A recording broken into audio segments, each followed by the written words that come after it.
Hey, traveler. Paimon. Oh, Paimon knows that voice! Over here.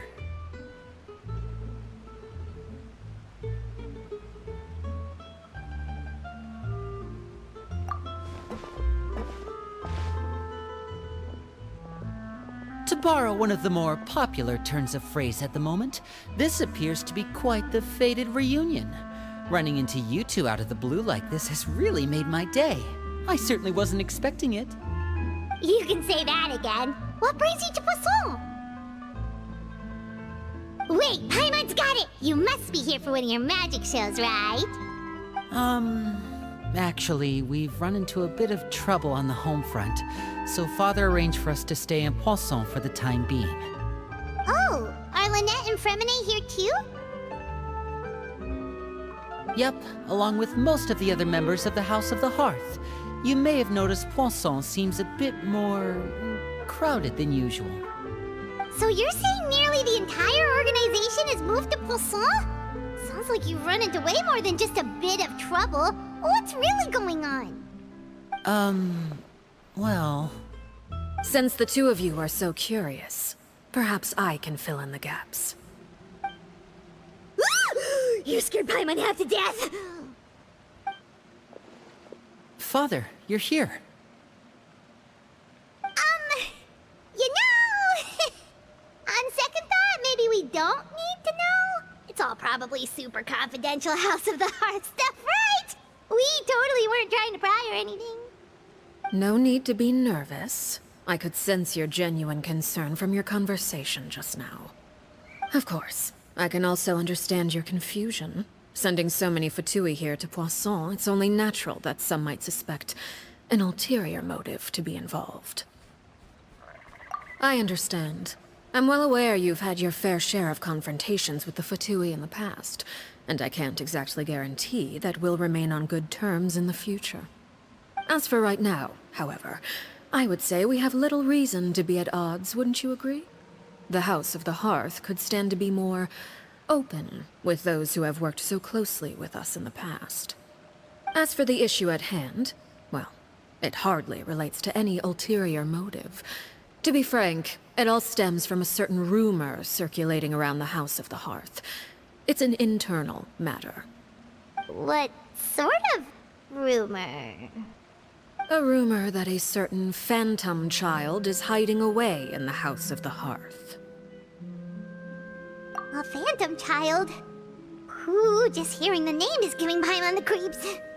A spirit that should have long ceased to exist is lurking in the shadows of the House of the Hearth. So I decided to bring the children to Poisson before continuing to investigate the situation. I expect I should be able to track down the spirit fairly quickly. After that, it's just a matter of resolving the situation, if you will. It shouldn't be much trouble at all. If you're curious, or if you still have some concerns, it might be advisable to stick around for a few days. I'm sure the children would be exceedingly pleased to welcome some visitors. Lenny, I'll leave you to entertain our guests. I have some matters to attend to. Of course, Father.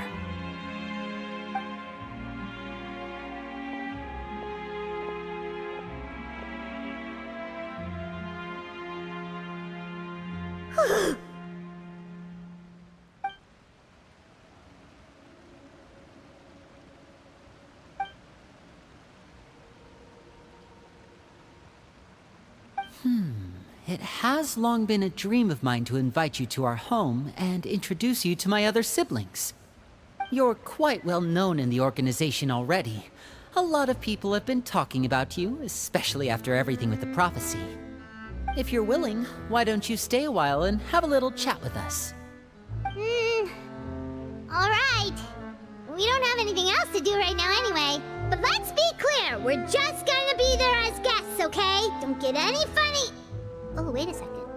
For your guests, that probably means we'll be treated to lots of yummy food, right? Of course. During our stay in Poisson, we've been helping out the locals with some fishing. We bring in quite the bounty every day. In fact, today's the perfect chance for me to show you what I can do in the kitchen.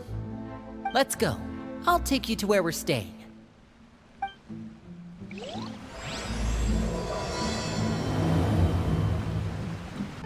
We rented this house from one of the locals to use as a temporary base. I'll come back later and tidy up a bit. After that, it should be all ready for you to stay in tonight. Awesome, thanks! So, where are we off to now? Well, when I happened to run into you two earlier, I was actually in the middle of distributing some supplies.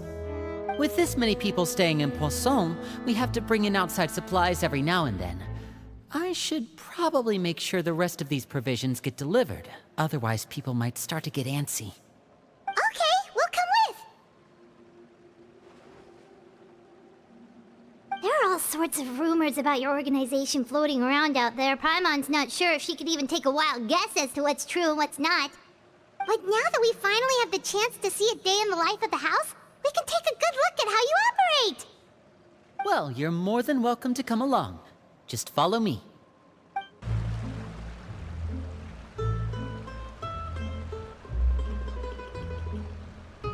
Linny! You're finally here! The supplies. I'm assuming you've... Brought them with me? Yep, here you go. Hello? Something caught your eye? It's the Traveler in Paimon!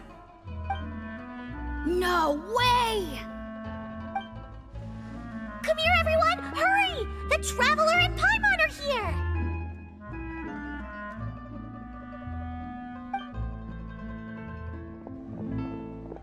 One at a time, please. Don't crowd around them all at once. We don't want to scare off our guests now, do we? Oh, it's all right! Gotta say, Paimon didn't realize we were this famous. Of course! Father and Linny have told us so much about you. Father told us about how you helped Linny. According to her, you're a trustworthy friend. And as far as she's concerned, that's pretty much the highest compliment we've ever heard her give. As you can imagine, everyone's been very curious about you. I heard the Traveler is so strong that she can move a mountain with her bare hands. I heard Paimon eats so much that she can clean out the entire pantry at Hotel de Boer in just 3 days! Wait a second! That's the rumor you heard about Paimon? Oh, not cool at all! Oh wait, when guests visit, you're supposed to give them gifts and stuff, right? Oh, we don't need something like that. Besides, we don't have anything to give to you! Come on, we insist! I can give you some of my new potions. Just pick your poison. And by that, I mean medicine or actual poison. I've got both. Huh? Or maybe Shaplo can teach you guys about stealth! He's super good at it! He's never been caught! Ah, now that's not a bad idea. I know you usually prefer to fight head-on, but it never hurts to expand your bag of tricks, right? When it comes to eliminating your enemies, staying quiet can go a long way. Trust me, I would know. I was poisoned not too long ago, and I'm still dealing with the after effects. So I'm not quite as good as I was before, but I could still give you some pointers. Wait, when you said gifts, Paimon didn't think you meant poison and stealth tactics. But those are the best things we can give you. You don't like them? Ooh, how about this? Tell me the name of someone who really annoys you, and we'll teach him a lesson for you. All right, Fold, Selwar. I think that's enough suggestions for now. When it comes to being a good host, it's the thought that counts. You don't need a physical gift to make our guests happy. In fact, pestering them with suggestion after suggestion might make them more annoyed than anything. I would say your enthusiasm has certainly gotten across. Really? Awesome! It's been so long since we've had guests to play with. If there's anything you need, just let us know. Yeah, especially if it's poison or something. I've got all sorts of potions for that. Well, we'll talk to you all later. We've still got supplies to distribute. All right, see you later.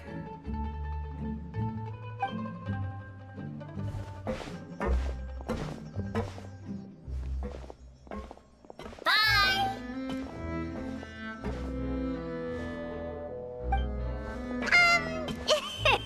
Linny, about all that poison and stealth tactics talk just now. Scared you, did it? That kind of talk comes with being part of the House of the Hearth. When Foltz was really young, he strangled all of his family pets, just out of curiosity. He was labeled a dangerous problem child and was abandoned by his family.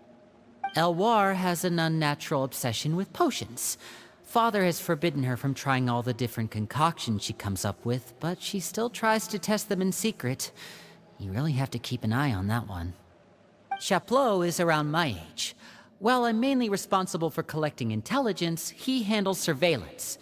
He's very passionate about his work and has no reservations about taking on some very difficult missions. I know you two probably aren't used to that kind of talk, but I can promise you they only had the best of intentions. Things like stealth tactics and developing different poisons, they really mean a lot to them. They were just trying to share the best of what they could offer, that's all. Filiol, supplies are here. Thanks. And who are these two? Outsiders? Allow me to introduce you. This is the Traveler and Paimon. Oh, you're the famous duo I've been hearing so much about. It's nice to meet you. I heard you've traveled to all sorts of places. Is that true? Of course! We're making our way all across to that! Oh, good for you. You must be pretty familiar with Fontaine by now, then. Have you seen the new opera that started running recently? I think it's called... The 4,000 Thieves? Oh, this is the first we've heard of it.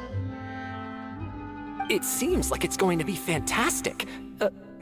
From what I've been able to tell from the posters, anyway. You should definitely check it out if you have the time. Oh, and there's The Blind Maiden, too. That one is supposed to have audience interaction. Seems pretty interesting. After this mission is over, I think I'll go get a manicure. Oh, maybe I should dye my hair. Wonder how much it'll cost. Is it just Paimon, or do these two seem much easier to get along with than the others? Looks like the House of the Hearth has some normal members after all. I heard that. Oh! Oops. I'm guessing you're referring to Foltz and the others? Yeah, we're definitely not all like them. I bet those crazies are practically foaming at the mouth right now. I'm sure they just can't wait to get back to Snezhnaya to carry out the plan. That's enough, Filiol. Don't talk about family members behind their back, right? Whatever. Let's go. Guess this is goodbye then. If you ever have some time, we should go see the opera together.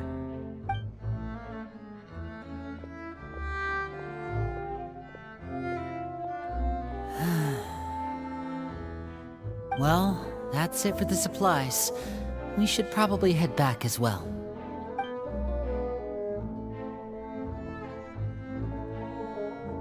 Well, they didn't seem too happy with each other. Seems like there could be something more going on here. You're right. We're only here as guests after all. Oh, Linny's getting super far ahead. Come on, let's catch up. So, what do you think of the members you've met so far? Well, Father is always encouraging us to be strong-willed and independent. So if there's one thing we've got, it's people who aren't afraid to speak their mind. Well, I should probably get cooking. Wanna join? Of course! Then let's head out and... Huh? Fremine? What are you doing here? Fremine! Nice to see you again! You too. I heard you're here as guests of House of the Hearth. Welcome. We were just going to make some food. Why don't you come along? I could use some help in the kitchen, and I seem to remember you mentioning you wanted to make seafood soup for the Traveler and Paimon.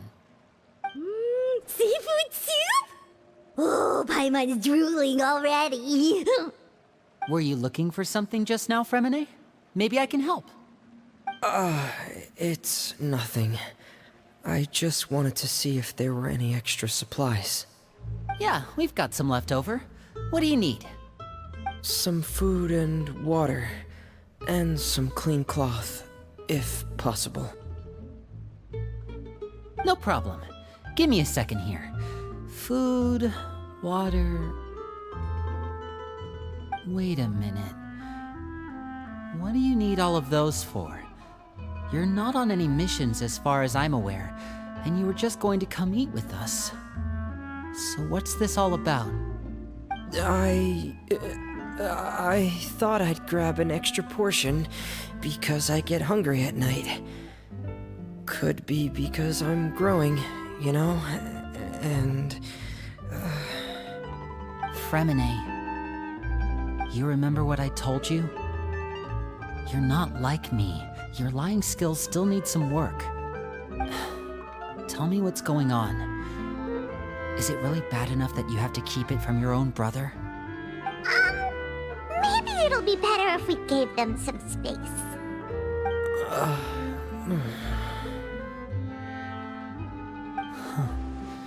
This is the first time I've seen that kind of look on your face. Whatever happened, does it have something to do with Father? Yes. Just follow me. You're back! Oh, and you've brought some friends with you this time. Hello, my name's Linny. I grew up in the House of the Hearth. And you are? Hi, Linny. I'm also a child of the House of the Hearth, just like you. You can call me Clairvy. Clairvy? It's nice to meet you. Does that name ring any bells, Linny? No, not at all. That's not a name we have on our roster, I'm sure of it. What I'm not sure of, though, is how she managed to sneak in. She must be the phantom child Father's been searching for. From the looks of it, I'm guessing you were the one that found her, Fremine. You, haven't told Father, have you? No, I haven't told anyone. I've just been keeping her hidden. For how long? About half a month now. So ever since we got to Poisson, then, do you have any idea what you're doing? I know what I'm doing. Really? 'Cause from where I'm standing, it looks like you're hiding the very person Father has been trying to find. If Father finds out about this, everyone involved is going to be punished. You know the rules of the house, Fremine. I know you do. Father doesn't tolerate any form of betrayal. So why are you doing this? I've thought it through. And I just can't hand her over like that. Linny, don't you remember last year? Sheplo nearly died after getting poisoned during that one mission. He wasn't able to get back before the poison started taking effect, and not a single person was there to help him. That night, while I was sleeping, I heard a voice telling me to go save him. I opened my eyes, but I couldn't find the source of the voice. I thought maybe I was just hearing things, but I went to look for him anyway. Luckily, I got there with enough time to save his life. That feeling of being haunted, of hearing voices, it's happened many times in the House of the Hearth. I'm sure you've noticed. So what you're saying is, that was her? She was the one who spoke to you that night? Unless there are other spirits roaming around the House of the Hearth, I don't think there's any other possibility. If Clairvy were our enemy, it wouldn't matter whether she was a spirit or an actual child. I would have acted without a second thought, because that's what Father ordered us to do. But she's been living with us, helping us from the shadows all this time. I think that makes her family. I couldn't just hand her over to be dealt with. Not when there's so much we still don't know. So what's your plan then? You can't keep her here forever. Someone is bound to find out eventually. I haven't thought that far yet. I don't want to disobey an order from Father, but I also don't want to put Clairvy in danger. Come with me. There are a couple things I'd like to say to you in private.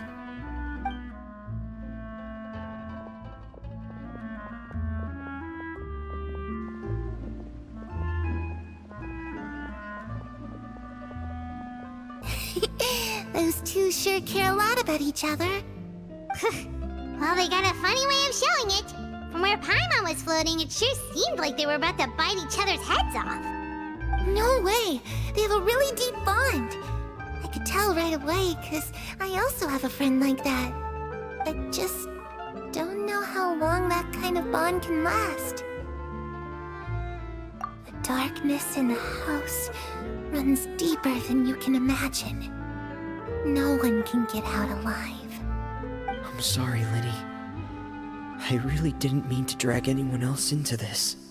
Oh, really? You didn't mean to? 'Cause I, for one, wish you did. Huh? What do you mean? You know, when we were younger, you didn't call me Linny. You called me brother, just like Lynette. We grew up together, the three of us. We were all orphans, all rescued by Father. Of all the siblings in the House of the Hearth, I think our bond was the closest. Later on, when you started calling me Linny, I wasn't actually surprised. After all, Lynette and I are related by blood. We've had to depend on each other to survive long before we joined the house. Lenny, The darkest and most difficult moments of my life happened before you and I had ever met. I'm sure that's true for you as well. Even so, Fremine, we've stood by each other for all these years now, and to me, that means more than blood. You and Lynette are the most important people in my life. No one can replace you. So I won't let you face anything alone. Not if I can help it. Oh, looks like things are getting kinda heated between Linny and Fremine. Maybe we should go check on them. Hey you two! Hope we aren't interrupting anything. Like a fight, or... Oh, wait a minute, Fremine. You're not crying, are you? Is everything alright? everything's fine. Thanks for asking. Well, we're all friends here, right? We've been through so much together, so if there's anything we can do to help, just say the word. It's just a small family dispute. It's not something our guests should trouble themselves with. In fact, it might be better if your stay ended here. What are you getting at, Traveler? When guests are around, families are often on their best behavior. And any disputes are less likely to escalate. That's what you're trying to say, isn't it? I just... Thank you. I was really hoping to keep you out of it. But even if I could think of some other reason to turn you away, I'm not sure I could convince you. I know things could turn dangerous, so I promise you this. From now on, I'll protect you like my life depends on it. Me too. Well, back to the matter at hand then. If we don't plan on handing Clairvy over to Father, then our only other option is to solve the mystery of her identity before Father is able to track her down. That means finding out where she came from and what she's doing here. Then we can send her on her merry way and pretend like none of this ever happened. I've tried that already. And? And... nothing. I tried taking her somewhere really far away, but... after some time, she just reappeared. She even came with us all the way to Poisson. It seems like wherever the house is, she follows. I don't know much about spirits. Do you two have any ideas? Let's see here. Paimon remembers hearing something like, if you fulfill a spirit's last wish before they died, they'll let go of whatever's keeping them here and return to the ley lines. Oh, it's just that Paimon doesn't really remember where she heard that, so it's not or anything. Well, sounds like it's worth a shot. Guess that means we should go ask her about her wish. But first, Fremine, I need you to promise me something. What is it? I need you to promise me that this will stay between the two of us. We're the masterminds behind this whole thing. No one else gets involved. Can you do that for me? Of course. I promise. All right. Then let's seal the promise just like when we were kids. Fist bump on 3. Ready? 1, 2, 3. I swear.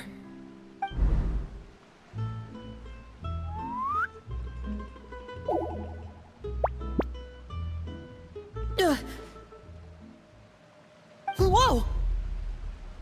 Lynette! But what a surprise! What brings you here, dear sister? And, when exactly did you get here?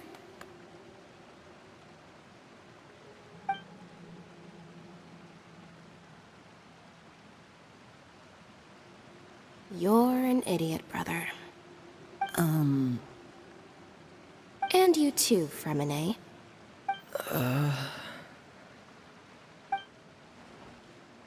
You 3, Traveler. And you 4, Paimon. Wait, what did we do? I've seen Clairvy around the House of the Hearth before. I hadn't seen her in Poisson, so I figured she must not have come with us. But it turns out, you were just hiding her. I heard you talking about your plan. Rather than steering clear of the situation, I'd rather fully join in.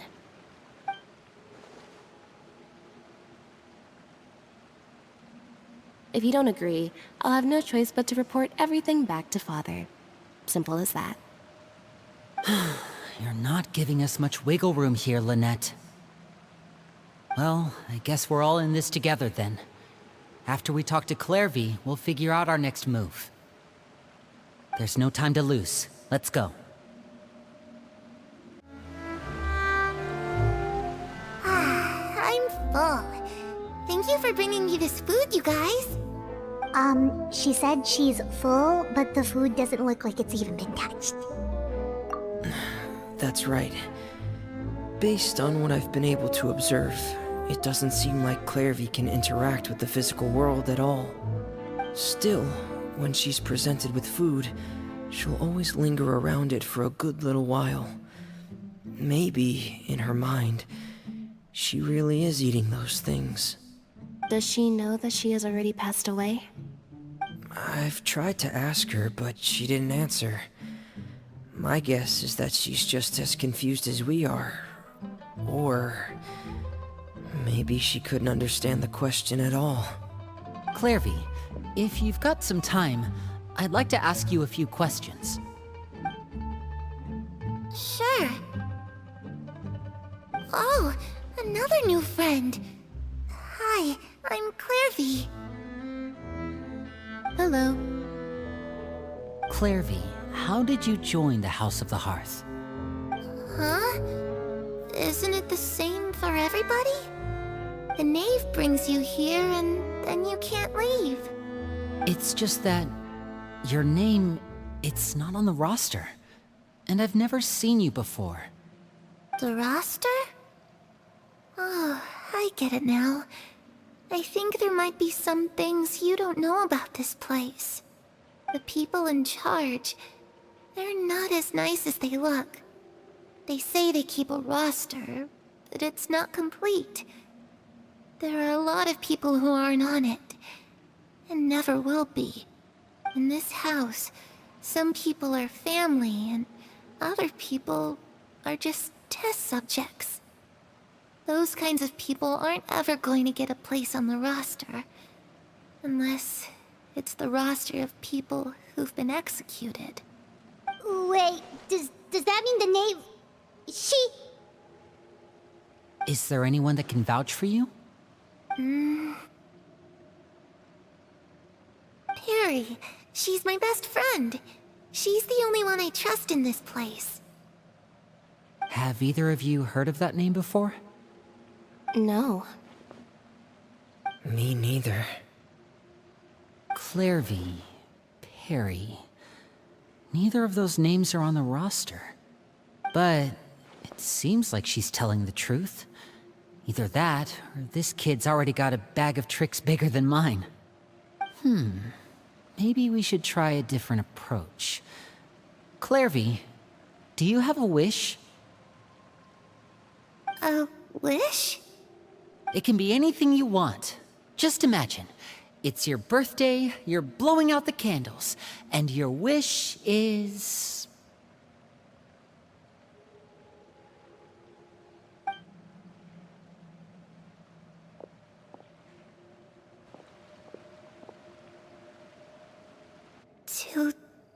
To go outside, where the sun can find me. That's it? Well, that sounds easy enough. The darkness in the house runs deeper than you can imagine. No one can get out alive.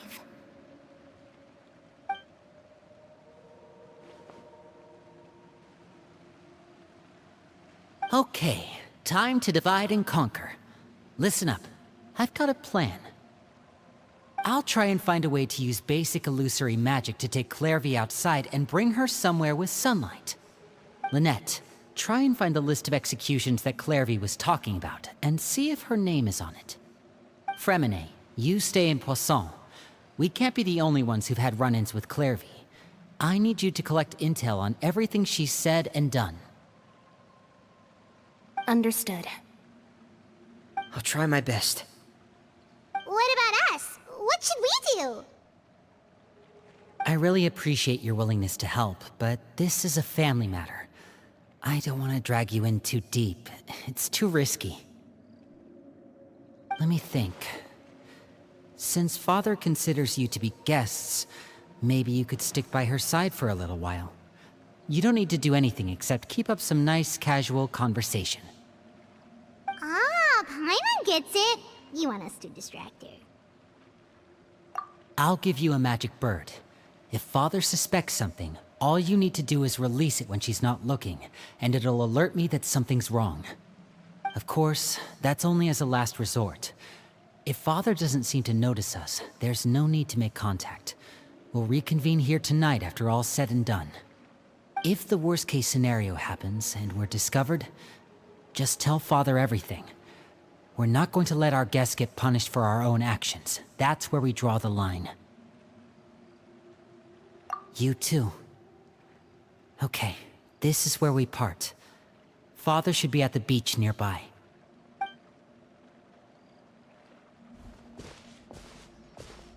I really hope this goes well. No, it has to go well. That's the only way this can get resolved. It's the knave! And... child! Hey, aren't you supposed to be in Snezhnaya recuperating? What are you still doing in Fontaine? Oh, it's you two. I didn't expect to run into you here. I was unconscious for quite a while after the fight in the Primordial Sea. After I woke up, I realized I was being taken back to Snezhnaya, and well, I couldn't have that now, could I? Not when I've still got unfinished business here in Fontaine. So, I mustered up all my strength and made the journey back on my own. What sort of unfinished business are we talking here? It has to do with Skirk, my master. I really wanted to meet up with her, but by the time I got back, she had already left. I still have so many questions for her. Without any other leads, all I could do was ask the knave to help me track her down. She must have left behind some traces from her time in Fontaine. Oh, okay, so have you found any clues? Unfortunately, no. While the House of the Hearth is adept at collecting all manner of intelligence, certain existences can still manage to escape our purview. Basically, unless Master feels there's a need to meet with me, she's not going to be found. But that problem has an easy fix. I just need to become stronger, and then... Paimon thinks you should focus on getting better first. The worst of it is over. It's all thanks to that one kid from the House of the Hearth. Elwar, I think her name was. She gave me a bunch of random potions to drink. They didn't go down easy, let me tell you. Pain and chills all over. But they really did help speed up my recovery. And that's good, because it looks like I really do have to head back this time. The old man's been putting the pressure on me. He sent someone to tell me I'm needed for some sort of project. Project Stuja? Yeah, that's the one. I heard Regrader's involved too. I'm not looking forward to having to listen to all his monologuing, that's for sure. Hey, maybe you could think of a way for me to stay in Fontaine for a little longer. Helping Linny and the others brush up on their fighting skills would be far more interesting. If you and I could spar, that would be even better. I've been waiting for a chance to see you go all out. And what a sweet little daydream that is. But I also have a role to play in all this. I'll be leaving Fontaine shortly as well. Besides, considering how little they see fit to step outside the homeland, being called on to return to Snezhnaya by such illustrious dignitaries, what a great honor. Wouldn't you agree? One I could do without, I'd say. Is it just Paimon? Or does it kind of seem like they're... So, dear guests of the House of the Hearth, to what do I owe the visit? Well, we just... Right! We're super close to Linny and the others, but we still don't know much about you! Is that so? Introductions have already been made, have they not? Oh, well, you see? There's only so much you can learn about someone from a short introduction. At least tell us something a little extra, like... Why do you call yourself father? Huh, good question. I'd also like to know. The fact that you have to ask tells me our intelligence work has been quite successful. Telling you the answer to that question would only serve to undermine that success. And we can't have that, now can we? Spoken like a true diplomat. That was some expert sidestepping right there. Well, if there's nothing else, I think I'll take my leave. I still have a small matter to resolve at home. Wait, don't go!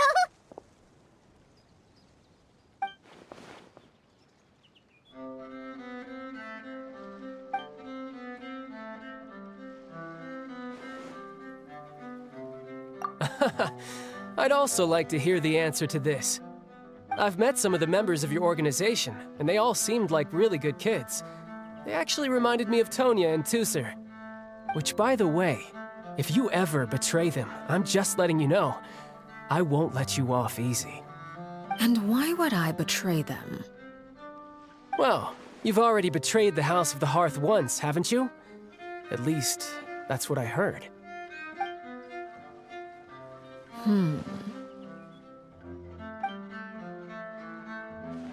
Okay, I admit.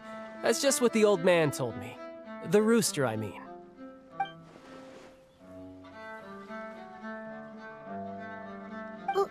Wait, did you really do something bad to those kids? Never mind what I've done. I'm more curious as to what the mighty rooster had to say. Care to enlighten me? Ah, well, nothing much. Just some stuff about you taking out many other members of the House of the Hearth, and even going so far to attack your own family. I see. Huh. Based on your reaction, I'm guessing it's all a bunch of lies. Hardly. I don't appreciate his particular turns of phrase, but I suppose he didn't say anything untrue. Although, it would be more accurate to say that there is a certain level of prejudice involved, but I don't intend to clear that up just yet. Prejudice has a funny way of concealing the real truth behind certain things, an attribute that I find to be quite advantageous. Call yourself a Fontainian, for example, and people will assume all sorts of things, when the real truth is that this is simply the land where I was raised. Huh? You're not actually from Fontaine? But then why did you try to help out with the everything. I was trying to protect the children born in Fontaine. Claiming that I myself was a Fontainian simply made it easier to operate. People would hardly suspect a fellow Fontainian of having any ulterior motives. Who wouldn't want to save their homeland after all? The primordial sea wouldn't have any effect on me, but it would have caused great harm to the House of the Hearth. Well, you wanted extra information, didn't you? There you go. I hope that satisfied your curiosity.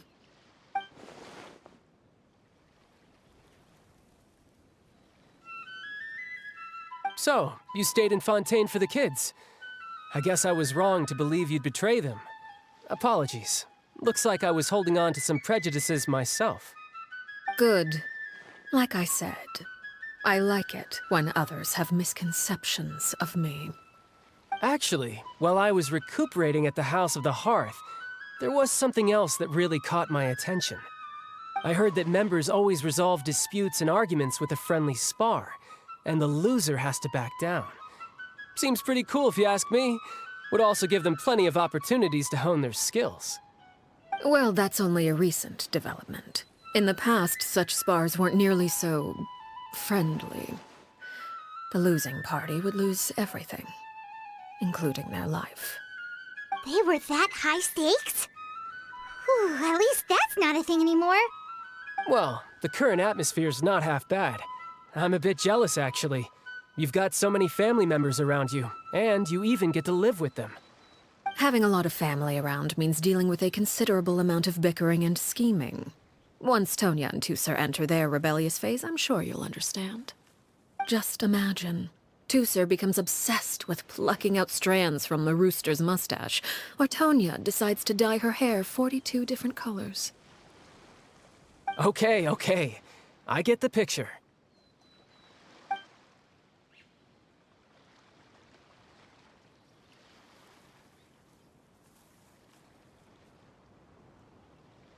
Well, would you look at the time? I should probably get going. Traveler, Paimon, I'm not sure where our paths will cross next, but the next time we run into each other, we should definitely try and find some time to spar. Again, maybe this is a conversation we can have when you look less like you're gonna kill over. All right. Well, thanks for everything, Arlecchino. No thanks necessary. You also played a part in obtaining the Gnosis. I would say we can call ourselves even. I like the sound of that. Well, I'm off. See you all some other time. We should probably get going too. Do you want to head back with us? Oh? You want me to leave so soon? Oh, well, you see, I'm rather enjoying the evening breeze. If you don't mind, I think I'll stick around for a bit. I have some things to think about. Apologies for not attending to you like a proper host. Please forgive this slight. I do hope you'll have a pleasant stay. We managed to keep her distracted until nightfall. Good thing Child was there to keep the conversation going. You don't think she suspected anything, do you? Oh, I wonder if Linny ran into any issues. Let's hurry back and see how everything went. Linny, how did everything go? Well, long story short, we ran into a small issue. Clairvy can't go into the sunlight. Everything was fine at first. She followed me up to the surface just like I told her.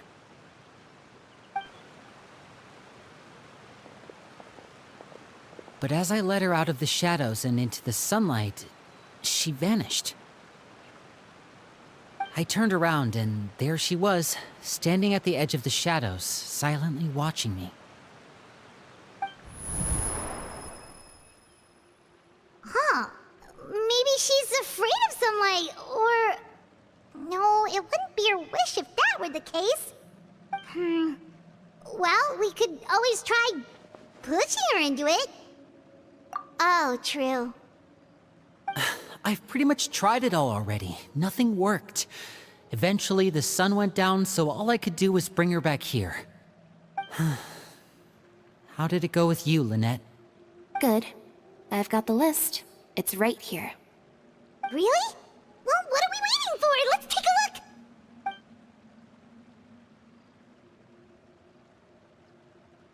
Oh, that's a lot of pages. Oh, it's gonna take forever to get through it all. We can each take a section. Here.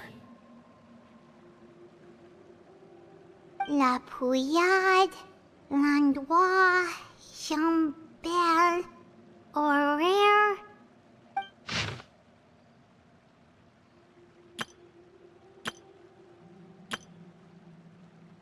Oh, yikes. That Horaire guy has a huge scar on his face. He's kinda giving Paimon the creeps. I've met him before. The scar is from an injury he received during a mission. I still remember him joking with me about it. He said any future lover would take one look at him and then lose all interest. Did he say anything else? Well, I asked if there was someone he was interested in. He said no, and that's where our conversation ended. It was only later that I learned he really did have someone he liked.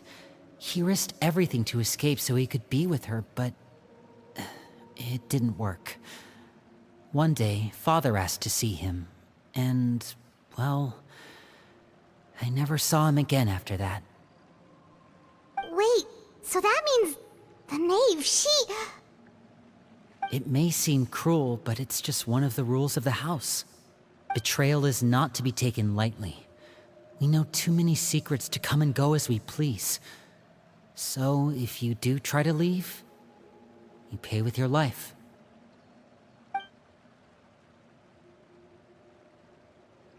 Her name's not here, huh? Well, that's not too surprising. It doesn't seem like this list is complete. It only contains records dating back around 5 years. Let's shift our attention then. Fremine, were you able to find anything out? Fremine. Sorry. I was thinking about something. I managed to talk to quite a few people, but I couldn't help but notice that the atmosphere in the house was a little... strange. Strange? Yeah, I mean, I know there have been arguments in the past, times when people haven't gotten along. Chaplot and Filiol are a good example of that. Oh, those are two of the people that we met while delivering supplies. Paimon can see how they might not get along. They had very different vibes, and their, interests seem to be pretty different as well. That's to be expected, actually. Father brought us all here, shared her knowledge with us, taught us how to fight. That's one thing we all share. But that's also where the similarities end. Not all of us feel the same desire to stay here. As members of the House of the Hearth, we're also considered part of the Fatui.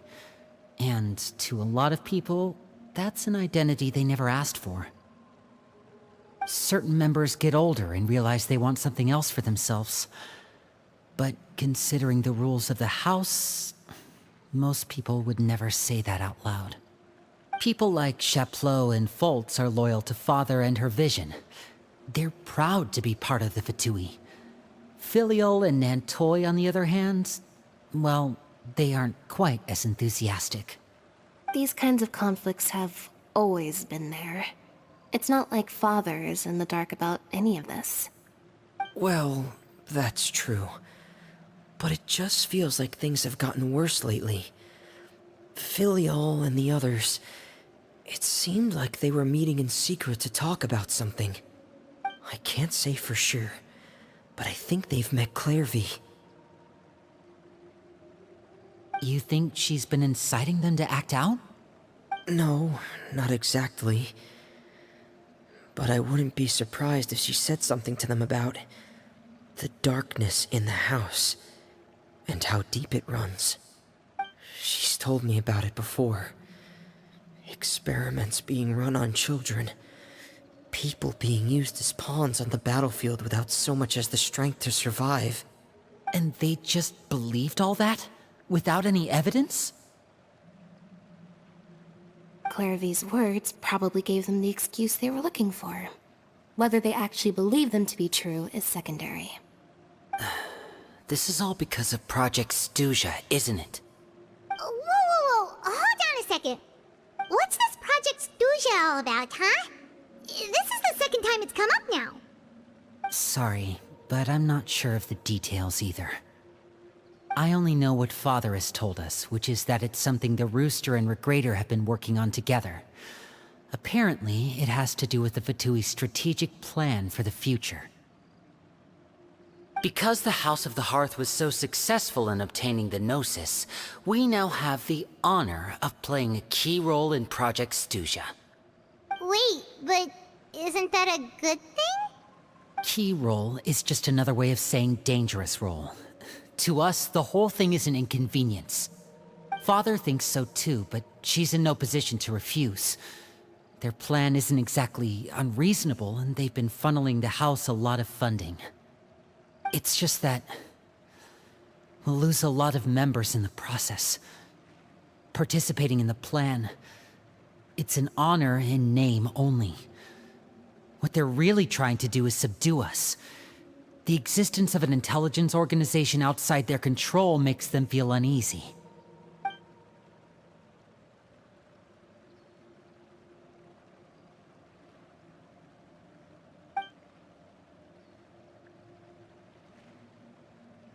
Okay, super complicated top secret Fatui business aside, what does all of this have to do with the conflicts you were talking about earlier? Paimon doesn't get the connection. External pressure has a way of exacerbating internal strife. You can't overlook the power of fear either. People are afraid of dying, and that fear is often the impetus for a lot of stupid decisions. I thought resolving the Clairvy situation would make everything go back to normal, but it looks like things are more complicated than I thought. If we leave Filiol and the others to their own devices, sooner or later, Father will be forced to take action. We can only focus on one situation at a time, brother. You're right. Even if we confront Filial and the others, it won't do any good. It might even make matters worse. We should focus on Clairvy for now. Well, it's getting late. We should head back and get some rest. We'll try again first thing tomorrow. Lynette, you stick with me this time. Fremine, keep a close eye on Filial and the others. Make sure they don't do anything they'll regret. Good work today, everyone.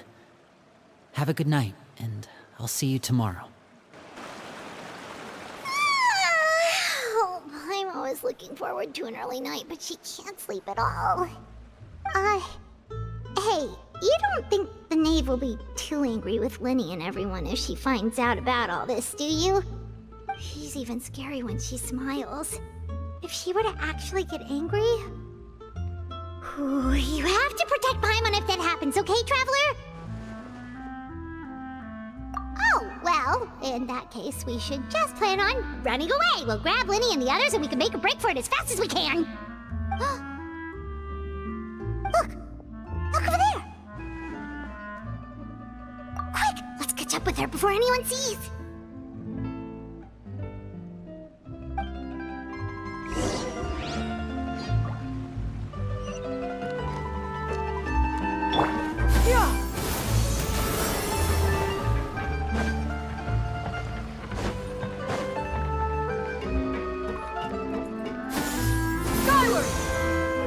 Over there!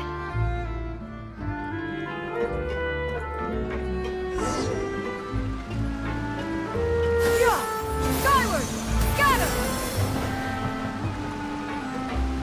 Oh, where is she going? Oh, if someone sees her, we're toast!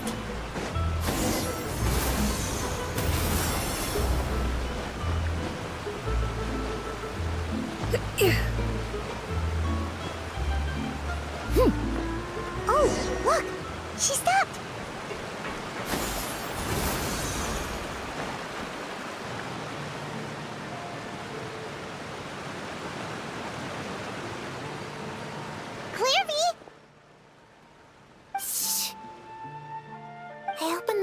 while no one was looking. Look how pretty the outside is. If only I could have more than this. You probably think I'm being silly, huh? All this hopeless resisting. It's better to dream of what I could have than try to make it a reality, right? Please, help us get on the same page here, Clary. We need you to tell us what you know. Can you do that? Sure. Although, after you hear all this, I think you might regret that decision. Everyone in this family is nothing more than a tool. Something to be used and exploited. We're all expendable. Including me. As long as you're useful, you get to stick around. Lose your value, and you're handed over to the doctor, experimented on, and given a fate worse than death. I've seen it happen again and again, and I've had enough. You're saying the knave did all that? It's just, that doesn't seem like something she would do. She's scary and all, but it seems like even she has lines she wouldn't cross. I knew you wouldn't believe me. Everyone thinks she's a good person. They all think of her like a real mother. Mother? But she doesn't deserve that title. She's disgraced it and tarnished it. And if I had things my way, I'd never see her again. If only Perry were here, she'd understand. Perry. There's that name again. Also, Paimon's getting a strange feeling. It almost feels like she's not really here with us. Paimon can't tell if she's actually talking to us or if she's mistaken us for someone else. Well, in any case, it seems like she really needs someone to talk to. We should keep her company for a little longer. She looks so young. But it seems like she's been through a lot. It's getting windy. I should close the window. Ooh, look at the moon. Isn't it pretty? Hey, wanna hear a secret? I heard that if you look up at the night sky in Snezhnaya, you can see the aurora. It's supposed to be super pretty. Even prettier than the moon tonight. Perry and I promised each other that once we're older, we're gonna go see it together. But I can't find her. I'm worried she's also been... No, that wouldn't happen to her. She's special. Mother likes her a lot. I should really go talk to Mother, but we just fought. She doesn't want to see me, and I'm too scared to face her. What should I do?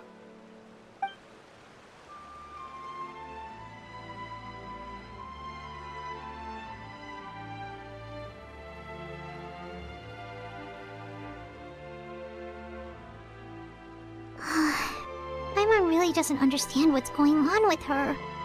Well, let's head back. We've got an early morning tomorrow.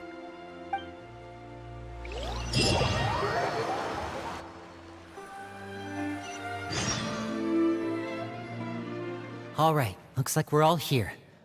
Let's go ahead with the plan. Oh? What is it? What makes you ask that? Well, we kinda ran into Clairview last night, and that's what she told us. We met the doctor back in Sumeru. He's super dangerous, and he's done all sorts of bad things. It's possible that Father and the Doctor have had certain dealings, but I don't think Father would work with him. We're not really on the same side, so there's not a lot of trust between them. That doesn't exactly set the stage for a successful partnership. I did hear, though, that when Father first became a Harbinger, the Doctor offered to work with the House of the Hearth. Father rejected most of his proposals, except for one. It had to do with some sort of secret experiment. Secret experiment? Could that be what Clairview was talking about? I don't think so. I don't know any details about the experiment itself, but I do know it's an entirely independent operation. The doctor only proposed a direction for the research. That was the extent of his involvement.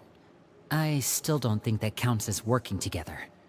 The details of the experiment are confidential, but complete records are kept on all participants. That doesn't seem to be the case with the situation Clairvy referred to. I know you don't agree with some of the Fatui's methods, and I'm not asking you to. But I am asking you to trust us on this. The House of the Hearth has its own principles. There are certain lines we're not willing to cross. Alright, that's good to hear at least. Clairvy seems to think the knave and the doctor worked together to do something horrible. If that turned out to be true, Paimon doesn't know how he would even face you guys. It's just that it doesn't seem like Clairvy is lying either. The easiest thing to do would be just ask the knave directly, but Paimon doesn't think she'd tell us. Father didn't come back last night. She's probably still near the shore. We'll be counting on you to distract her. Lynette, you're with me.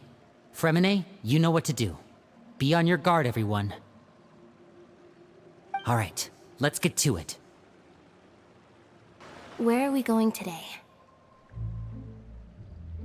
Let's try somewhere further away this time.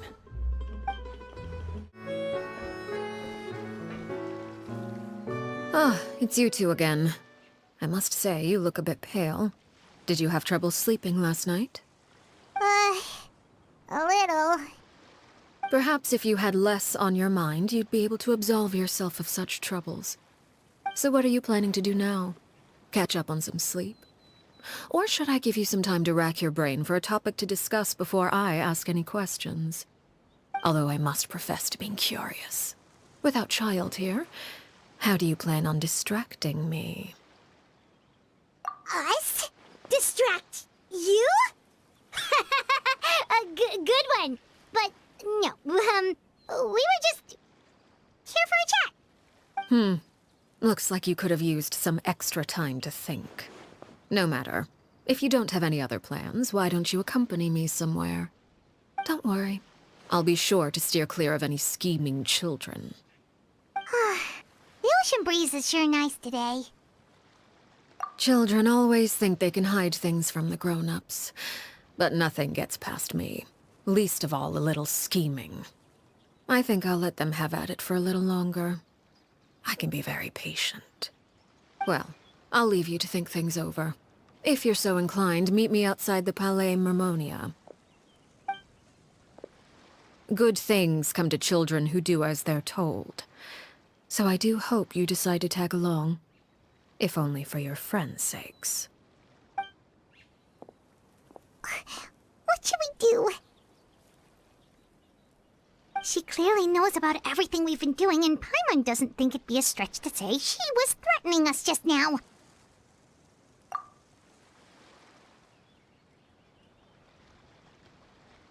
Oh, good idea. Hopefully he sees it in time. Well, we should probably head to the Palais Mermonia. Paimon doesn't want to find out what happens if we don't show up. Based on what the knave was saying just now, it sure didn't seem like it'd be anything good.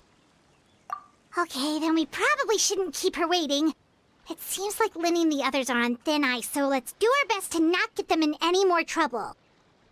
Seeing as we still have some time before my meeting, we might as well enjoy some pleasant conversation while we wait. I'm glad to see you get along with my children. Being surrounded by good companions is necessary for a child's development. You're not planning on doing anything to them, are you? I assume you're referring to Lynnie, Lynette, and Fremine. Although, there's that situation with Filial and Nentoy as well. It appears quite a few people have been acting out lately. No matter. I'm not one to discriminate. All those who betray the house meet the same fate. There are no exceptions. Does that mean you're going to kill them? Oh, are you here to beg for their lives? I'm sorry to disappoint, but the rules of the house change for no one. In my organization, everyone is responsible for their own actions. But Don't you care about them at all? They really respect you. They even call you father. You must feel something for them. Any organization in which feelings come before principles is one destined for ruin. The House of the Hearth is hardly an exception. You could say our principles are more stringent than most. Perhaps I can offer you this consolation at least. As our guests, you two will not be held accountable along with them. I would imagine Linny, Lynette, and Fremine will be able to keep their lives. As for Filion and Toy and the others, I'm afraid there's little I can do. They can try to escape, but once you know our secrets, there's no getting out alive. But that's awful. Ah, you seem concerned. Out of consideration for my guests, I suppose I could turn a blind eye for a little longer. If Linny and the others manage to dispose of Claire V in the meantime, all evidence of their wrongdoing will be lost. In that case, I could hardly punish them for something I couldn't prove. If their efforts are unsuccessful, on the other hand, all will be held accountable. And the punishment will be severe. Of course. Oh, and here, I believe this belongs to you. Do try and keep better track of it next time. It takes a considerable amount of time to train a bird like this. It would be such a pity if you were to lose it. Permanently. Wait, where did you get that? Well, I'm afraid that's all the time we have to chat. Now, for the matter at hand. I asked you to meet me here because I have business at the Palais Mermonia. It has nothing to do with you, but I think it would be prudent for you to stick by my side for the time being. There will always be time later to run off and tell Linny what you've learned. Well, time to go. Looks like we wrapped things up just in time.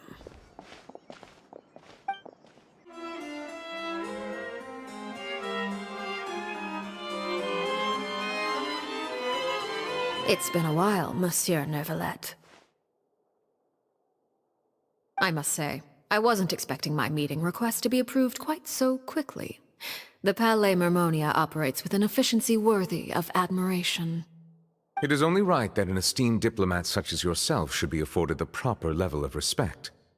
Although, if I may speak plainly, I must confess that I did not anticipate we would have the occasion to meet again after presenting you with the Gnosis. I see you've brought the Traveler and Paimon with you as well. If I may inquire as to the purpose of your visit. I'll be departing Fontaine shortly. There is, however, an outstanding matter that I would like to see resolved before I go. It requires a rather lengthy explanation, I'm afraid. So I took the liberty of explaining everything in this proposal. Please review it at your leisure, Monsieur Neuvillette.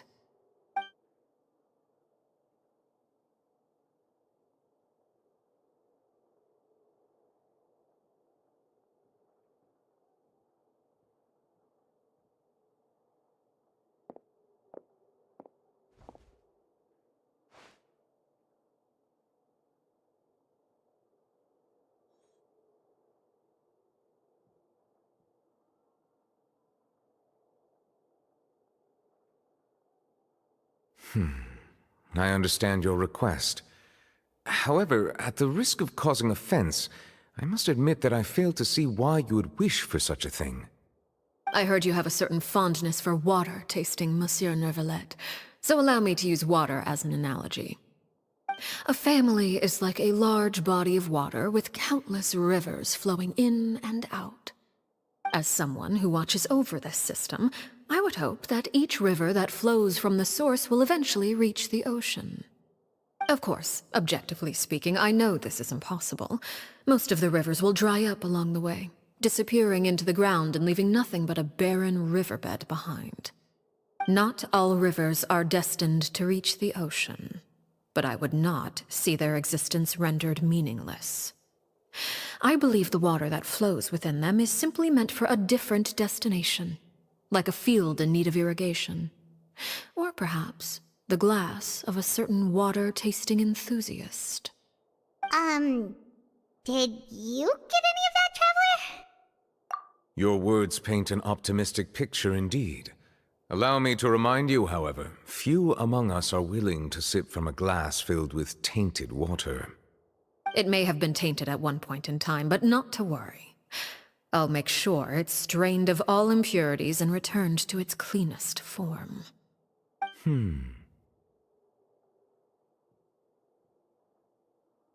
I seem to recall there being a transactional aspect to your proposal. Perhaps you could expound on that? If you accept my proposal, Monsieur Neuvillette, I will gradually withdraw my forces from Fontaine. And, unless absolutely necessary, I will no longer carry out any special missions within Fontaine. I presume I can take your words to mean that, in the future, cases similar to the Tartuffe assassination will cease to cross my desk? Tartuffe? Ah, that thief who embezzled funds from all those charities, you mean? My deepest condolences to his family, but without any evidence, I cannot imagine how the House of the Hearth might have been involved in his passing.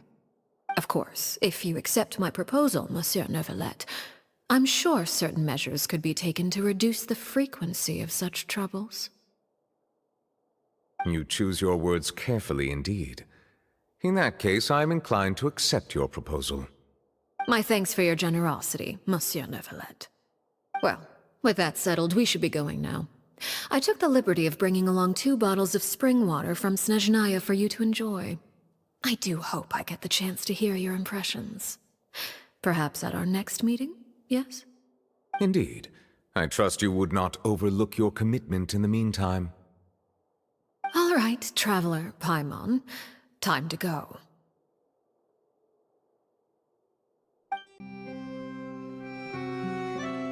So, what exactly were you talking about back there? Paimon only heard you mention some rivers, a large body of water, and then some kind of irrigation scheme. You really want to know? I would imagine there might be more pressing concerns at the moment. Lenny, Paimon really hopes everything's going okay.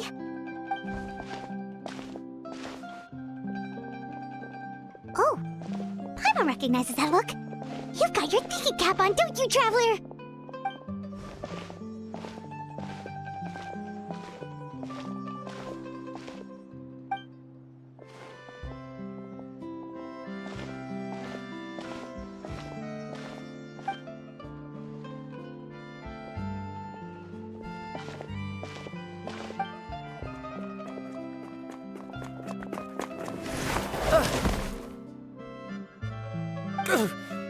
Oh, shoot. Are you alright? Oh, jeez. I'm so sorry. I was so focused on selling these papers, I wasn't looking where I was going. Well, let me make it up to you at least. Here, take this paper. On the house.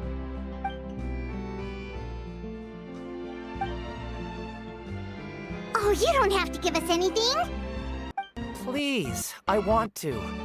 It's not like I'm short on supply. All the extras will be useless come tomorrow anyway. It's my fault, really. I was just trying to bring home some extra mora for the family, but I bit off more than I can chew. I haven't had many takers today, so I'm still swimming in papers. What's going on here? Nothing much. I just ran into your friend here on accident. I should probably get going, actually, so... Hold on. Of course, I'm happy to compensate you with mora, it's just... I don't have any on me at the moment. I'll take 3 papers. Here, your payment. Oh! Thank you for your patronage. May the Archons bless you with good fortune. If only I had the chance to run into such generous customers every day. I should probably just take on a smaller inventory though, right? I'm getting married soon, so sometimes it's hard to not get ahead of myself. Anyway, I should head out. Goodbye! Well, now that my affairs are settled, we should take the boat back to Poisson. We've even acquired some light reading to enjoy along the way. Actually, why don't we stick around for a little longer? Paimon just realized how hungry she is.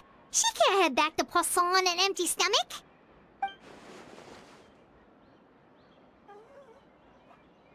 It appears you two are under the impression that delaying our return will somehow alter the situation in your favor. I'm sorry to ruin your fantasy, but your efforts are meaningless. That being said, I could be persuaded to give Linny some extra time. I just have one condition. If you agree to my request, I'll even answer some of your questions. You're quite curious about Clairvy, are you not? And my relationship to her. Wait, why are you being so generous all of a sudden? You're not gonna ask us to do something bad, are you? You overestimate yourself. You don't have the talent for bad things. Then what can you possibly... The most important consideration in a negotiation is that both sides receive something they want. Demands and threats only get you so far. Wonderful. Here it is. When the time comes, make the choice that you deem most appropriate in the situation, and lend your help to the House of the Hearth. Okay, sounds normal enough. But what do you mean, when the time comes? When is that supposed to be? That is for you to decide. Then we have a deal. Follow me.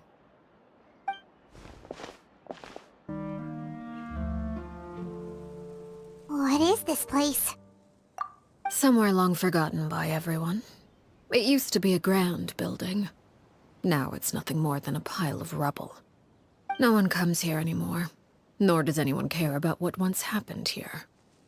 Although, this place does have something to do with the story I'm about to tell you. It was before I became a Harbinger, and before Linny and the others joined the House of the Hearth.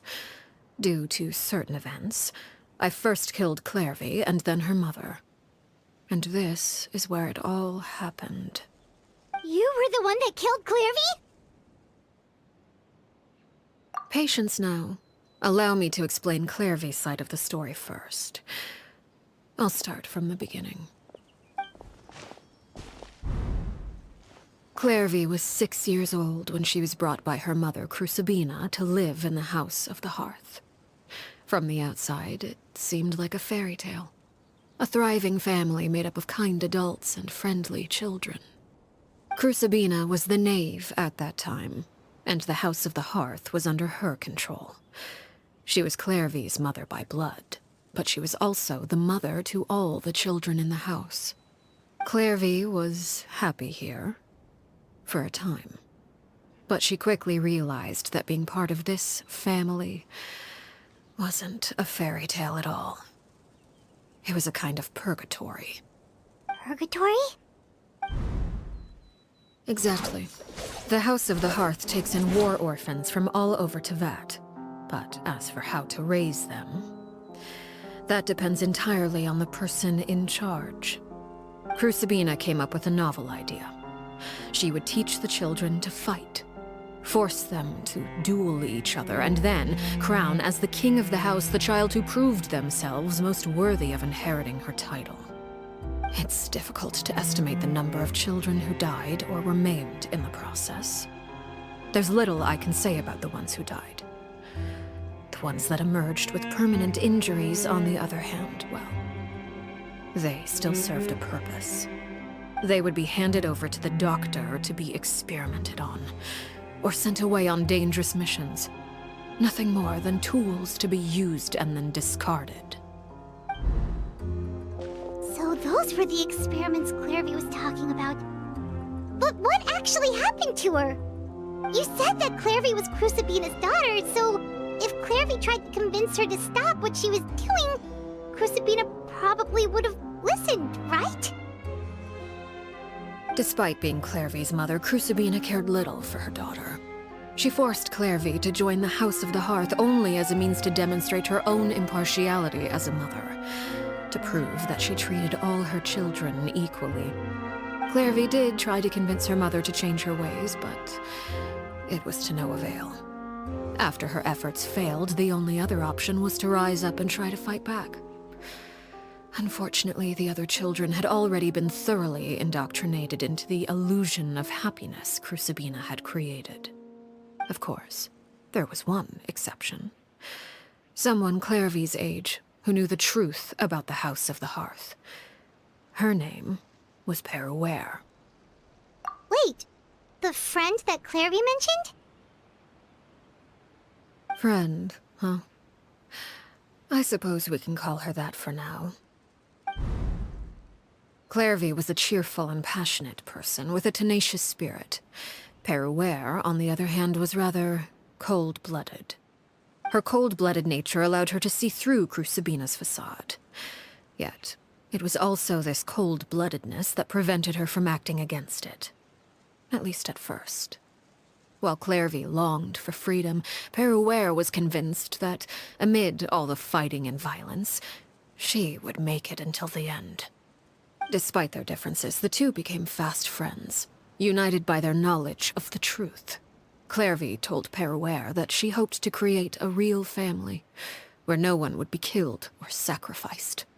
There may have been a certain naivete to her ideas, but Clairvy proved her determination many times over. She tried countless times to run away, ask for help, or expose the truth. But her efforts only earned her beating after beating. The only thing that kept her going was her strength of will. Even with her body racked with pain, she would still stand on her tiptoes and open the window at night. She and Peruere would look out at the moon together, a fierce longing for freedom shining in her eyes. But one day that light simply vanished. Oh no. What happened? Her hopelessness resulted from a culmination of things. 10 years had passed. 10 years worth of failure after failure. She and Peruere weren't children anymore, but finding any chance to escape still seemed as hopeless as ever. It was during this time that Peruere suggested a new plan.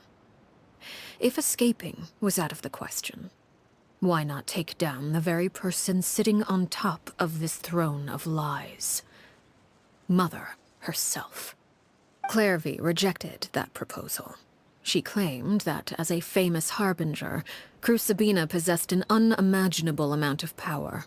Trying to kill her would have an incredibly low chance of success. Clairvy never gave another reason, but Peruere could see it written all over her face. Clairvy still thought of Crucibina as her mother. Killing her own flesh and blood was a line she couldn't bring herself to cross. If she couldn't escape and fight back, then only one option remained. Precisely. Death was the only way that she felt she could be free. It happened during a duel. When she arrived at the dueling ring that day, her partner turned out to be none other than Peruere, the very person that had stood by her side all those years. It was a fierce battle. But ultimately, Clairvy decided to let Peruere end her life.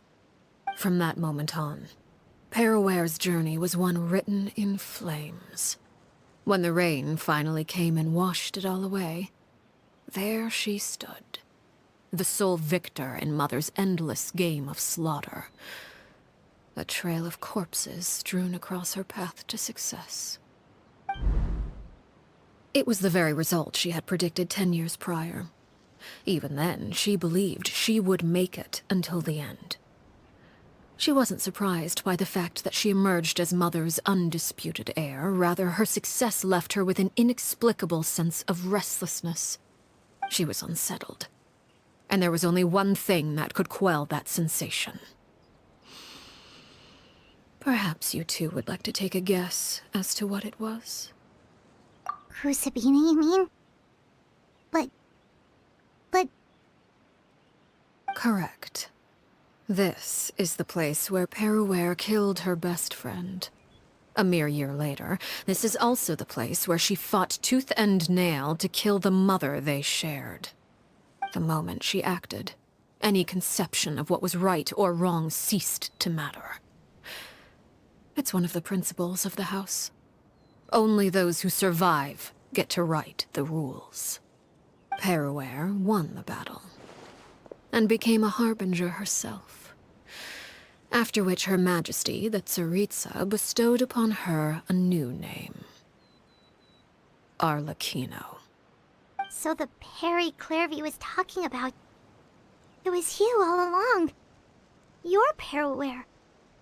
Arlecchino is just a name you got later. I left that name behind long ago. I must say, hearing it now does bring back memories. After I defeated Crucibina, the moniker of Mother died with her.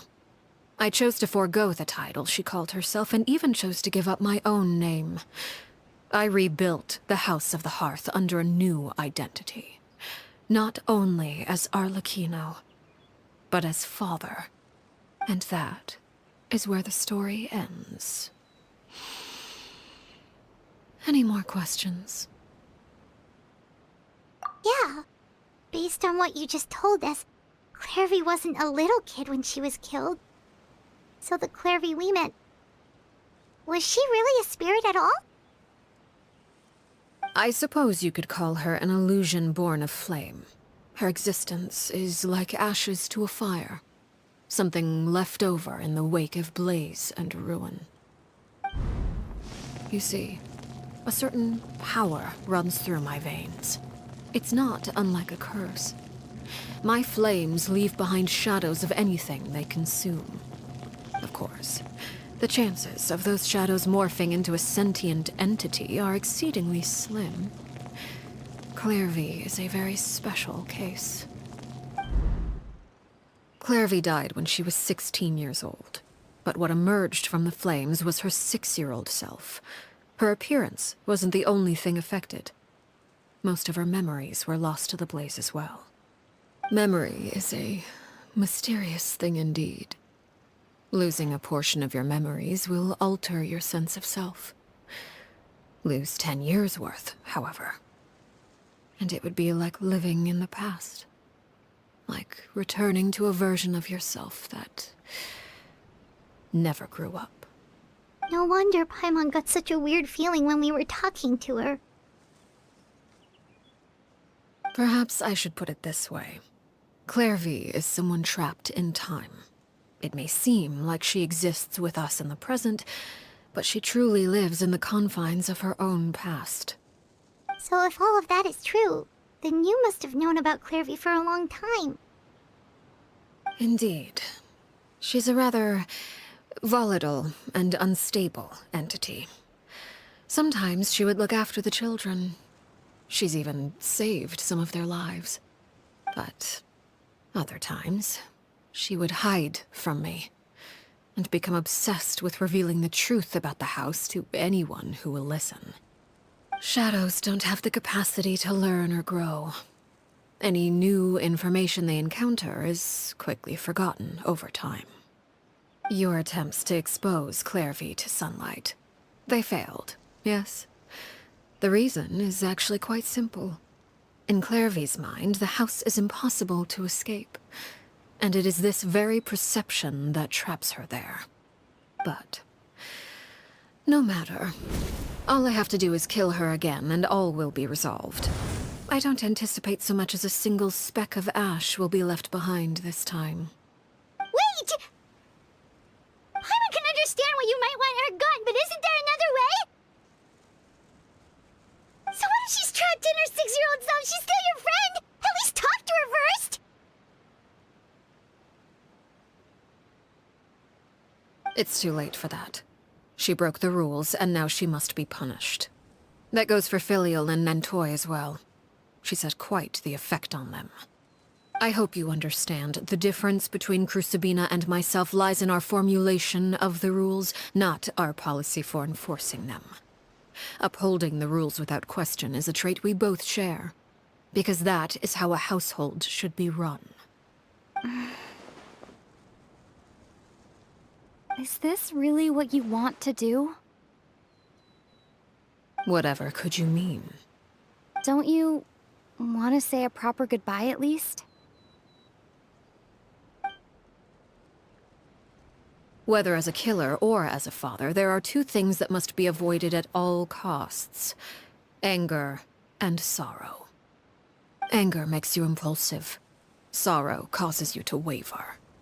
Well, it appears it's about time to proceed. Before we arrived, I told some of my well-behaved children to bring our troublemakers here by nightfall. I do believe I've kept my end of the deal. I gave your friends quite a bit more time.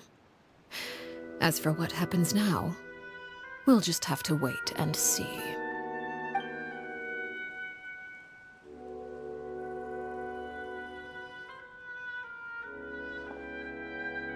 Here they are, Father. You gonna execute him? Seeing something like that would actually be a first for me. Lenny! I'm sorry. I heard about how you helped buy us more time.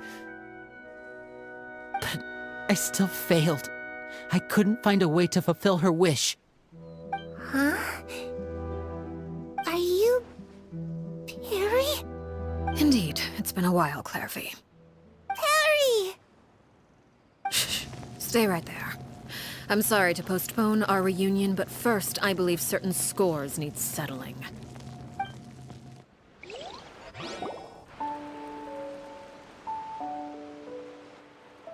Father, let me explain. Out of my way. Father! You chose to conceal a threat to the house. And for that, you must be punished. Overall, however, I suppose your wrongdoing is hardly the most egregious of the bunch, so I'll deal with your punishments later. As for right now, the more pressing concerns are the traitors among us. By traitors? Do you mean us? Father, let me explain. We didn't mean to... Fultz, why don't you share what you heard? Yes, Father. Secret Midnight Meeting number 3. Participants: Filial, Nantoy, Sato, Toddy. Nantoy clearly said, "If only Father wasn't the one who took us in." Sato added, "I'm sick of this life. I just want to live as a normal person." Filial was the worst of them all. She called us crazies and said a bunch of mean things about Father. I did not! You're lying! Fultz is trying to frame us. It's not like I'm the only one who heard those things. After that, you and Toddy and a bunch of other people started talking about Clairvy. You were using all those things Clairvy brought up as an excuse to question Father. We're birds locked in a cage. The only way out is to destroy it. That's what you said, wasn't it? You little...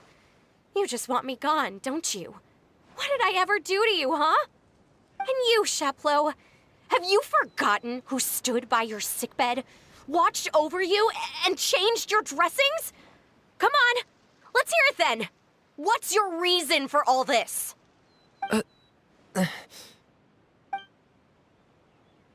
You're wrong, Filial.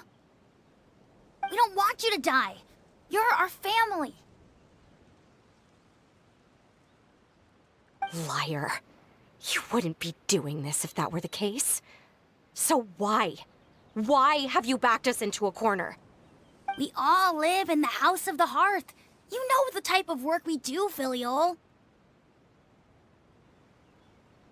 A single betrayal can cost dozens of us our lives. It's not like it's never happened before. That kind of thing is hard to forget. That's why the House of the Hearth cannot tolerate any form of betrayal. Ever since we came to Poisson, you've had 7 secret meetings. A lot of the things you talked about really crossed the line. You've been spying on us for half a month? Wait a second.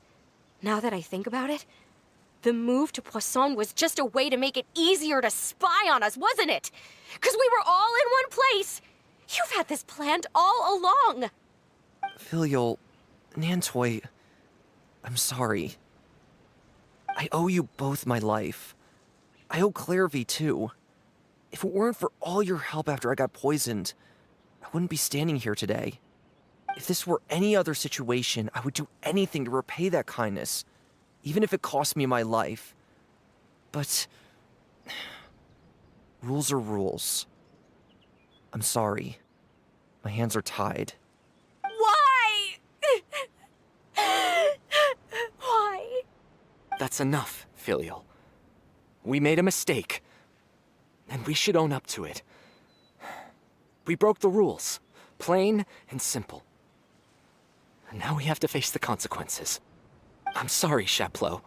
Fultz. I'm sorry, Father. We accept our punishment. Chapleau, according to the rules of the House of the Hearth, how should these traitors be punished? All those who betray the house pay with their lives. And so it shall be.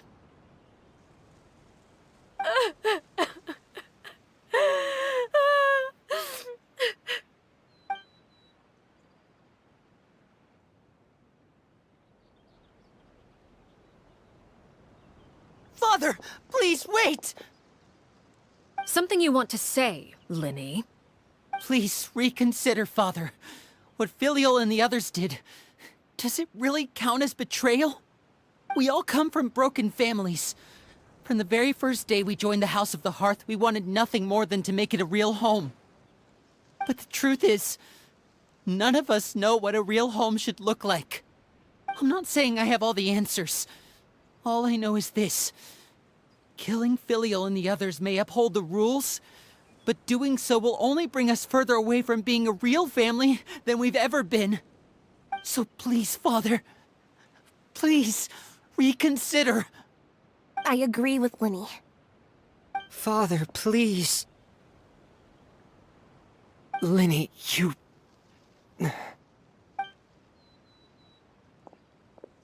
I also agree with Linny.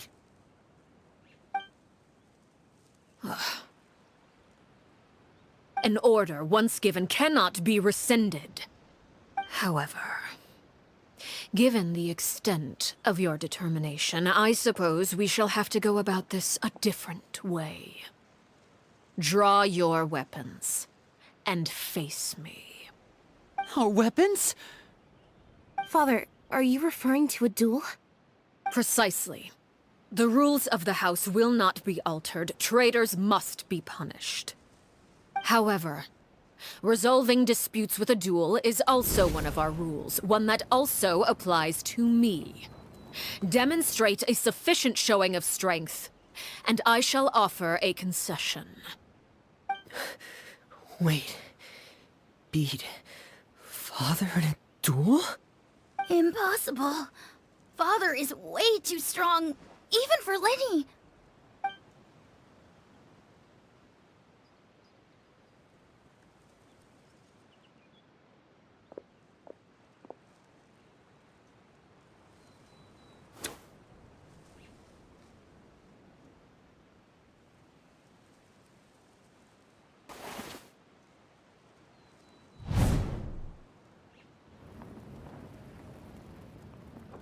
Did you hear that, Traveler?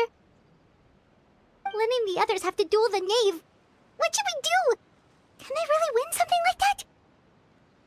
If they lose, those people from the house are really gonna be executed. Hey, are you listening?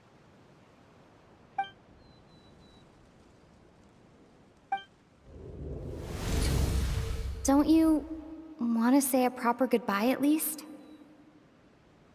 Anger makes you impulsive. Sorrow causes you to waver.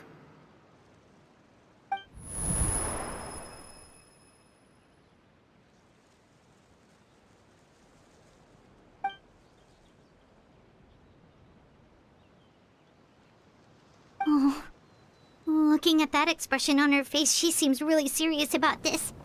Guess that means there's no chance she's throwing the duel on purpose, huh?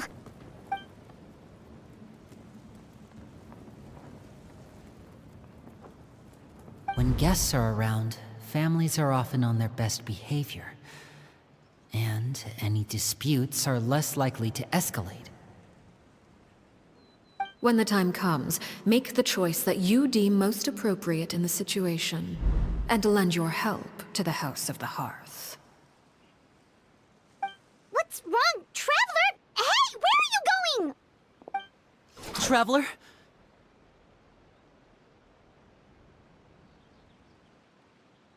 You're asking to join the duel against the knave? I'll allow it. We do have a ready-made dueling ring at our disposal, after all. All I would advise is this. Keep a firm grasp on your weapon, and give it your all. Any less, and you may just lose your life.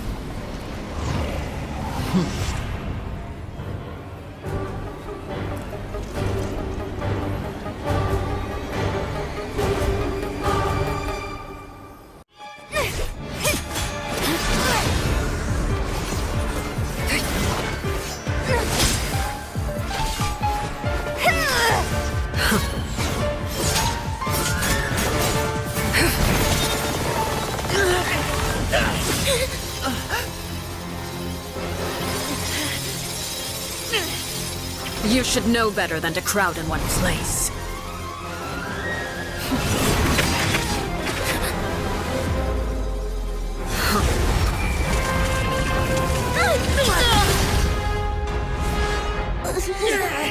Oh, I know. No! I'm sorry, Father!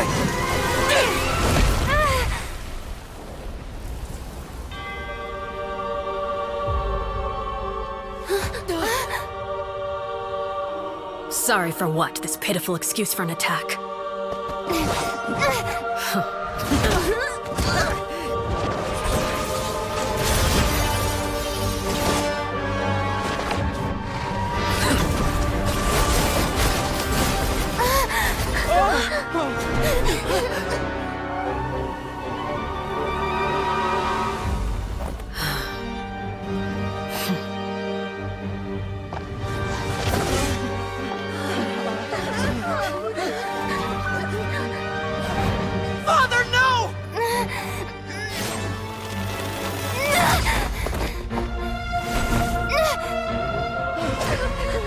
Made it out, did you?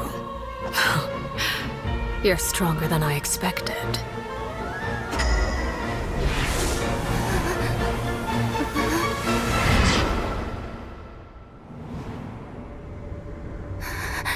A crimson moon.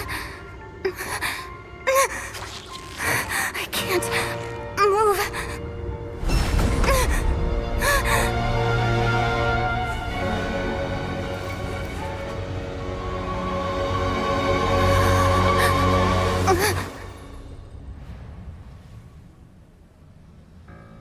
Still, not strong enough to beat me.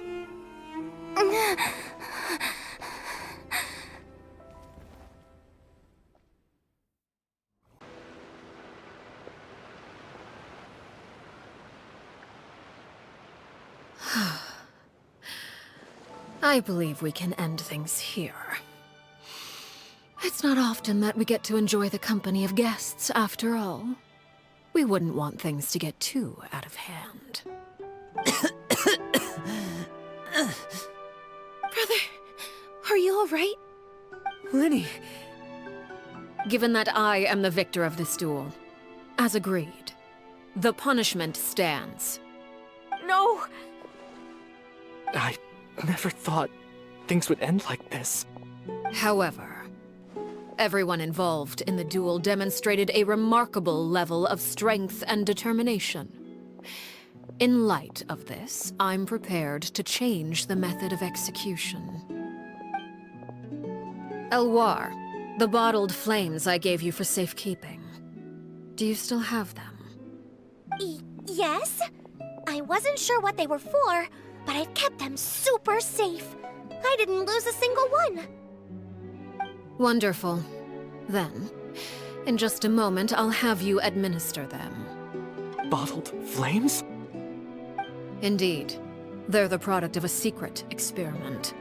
Under certain special circumstances, flames can be extracted from my person and preserved. Once ingested, searing pain will spread across every inch of your body. No harm will come to you physically, but your memories will be burned away.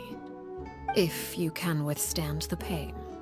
When you awake, you'll have forgotten everything you know about the House of the Hearth, and will be expelled from the organization. In other words, administering this concoction will kill the version of you that grew up in the house, and give you a new identity.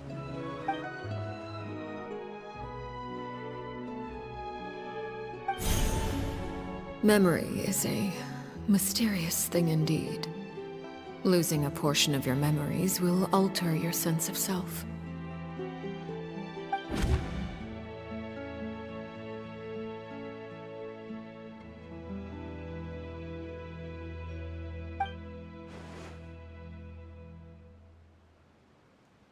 So, you're just letting us go, Father? You misunderstand. Memories are extremely important. Once consumed by flame, the version of you standing before me will die, and our secrets will die with you. So no, I don't intend to just let you go, because the person who survives will be nothing but a stranger. Even so, I won't have to live in fear anymore. I'm sorry, Father. I'm sorry I let you down. But I really... Don't cry, Filial. You haven't left the house yet, so there are still rules to be followed, yes? Remember what I taught you. Anger makes you impulsive, sorrow causes you to waver. Don't let yourself be controlled by your emotions. Of course. I'll remember. Dry your tears, and go pursue the life you really want. Yes, Father. Chaplot, Fultz, Elwar. Take them back to Poisson. And bring Linny and the others as well. I prepared 3 extra vials of bottled flames. As for whether to take them, the choice is yours. Goodbye, children. The next time we meet, I will no longer be your father. Thank you for all you've done for the house. I hope you have bright futures ahead of you.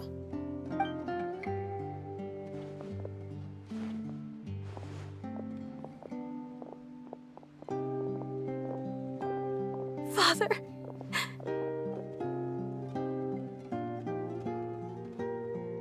Let's go.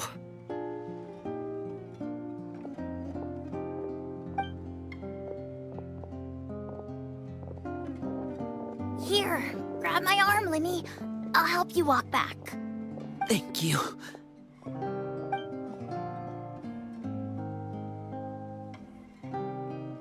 Clairvy.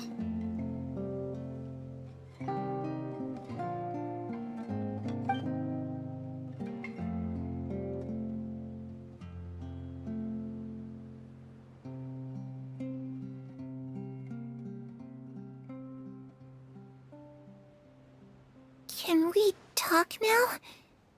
I've been waiting for a super long time. You really are Perry, aren't you? I haven't seen you in so long. How come you're all grown up? Wait, did I somehow travel to the future on accident? Or am I dreaming? What a long dream. Neither. You died, Clairvy. That's what happened. You could have at least sugarcoated it a little. Look, she's done speechless. Oh. Okay then. Huh? That's it? You accepted it just like that? Yep. If that's what Perry says happened, then I believe her. Perry wouldn't lie to me. Plus, I don't really need to know why I'm like this.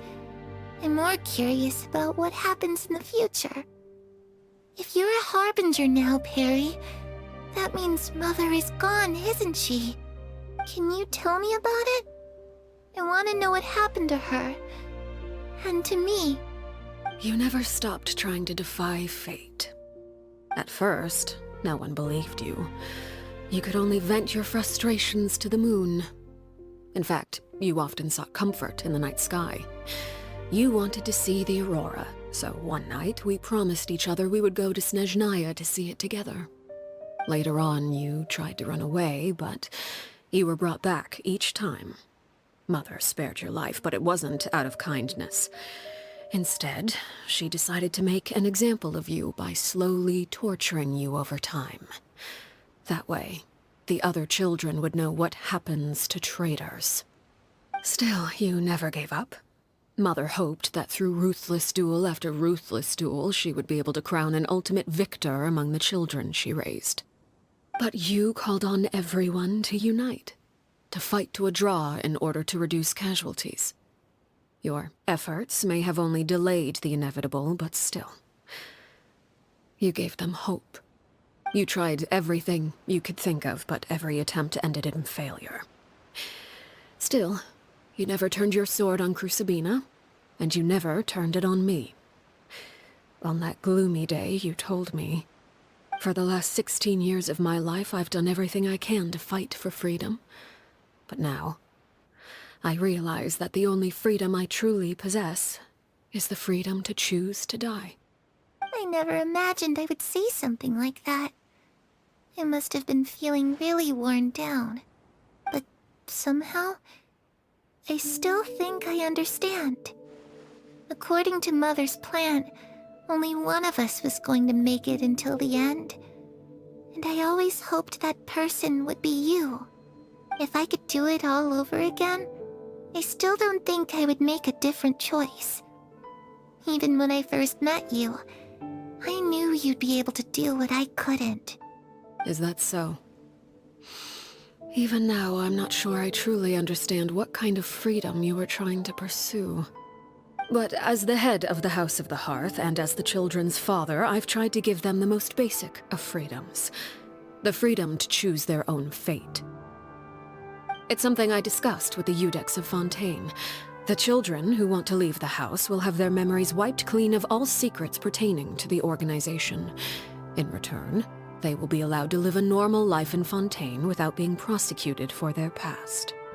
Of course, I won't simply hand freedom to them on a silver platter.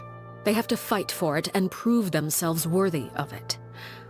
Only freedom that is earned has true value. That's more than enough. That's exactly the kind of life I was fighting for. You know, Perry, I think you're a pretty amazing king, and a really great father, too. I'm really happy that you're the one who took over the house. I guess I do have one regret, though. I still haven't seen the outside world. Well, it just so happens that our dear guests over here have been to many nations and traveled to countless places. Perhaps they would be willing to tell you what the outside world is like. Really? Of course! We've traveled all over the place. We've got so many stories, we could probably talk your ears off for 3 days straight!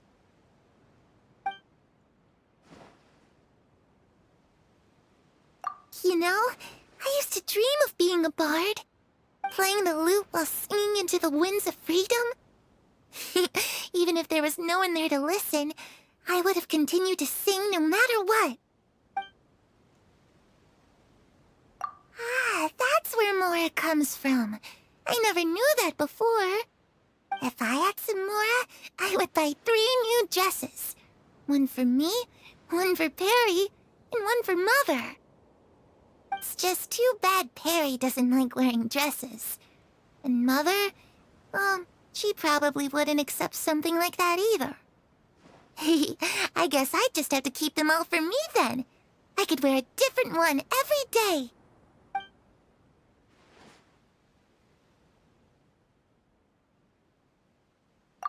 those yokai you mentioned? What do they look like? I once saw a drawing of this one guy with horns on his head and a super scary face. Are there any yokai like that? Oh, sounds like you're talking about an Oni. Yep, we've met one, and let Paimon tell you, they're not nearly as scary as they look.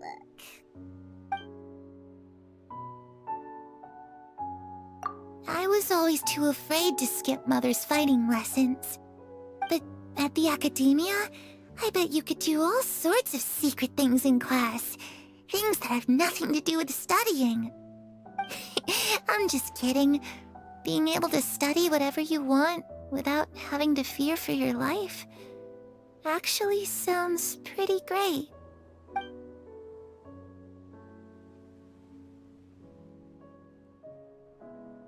The situation was super dangerous. Lenny and Lynette were accused of committing a crime, and they were going to have to stand trial at the Opera Epicles. Oh no! That must have been hard for all of you. What happened next? Don't worry, we were able to turn the situation around super quickly. All thanks to Detective Paimon, of course. How'd you do that? Come on, tell me. Okay, so it was like this.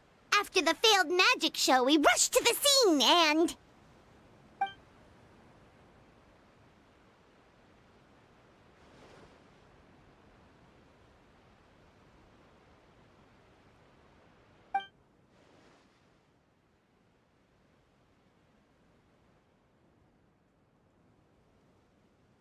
Shadows don't have the capacity to learn or grow. Any new information they encounter is quickly forgotten over time.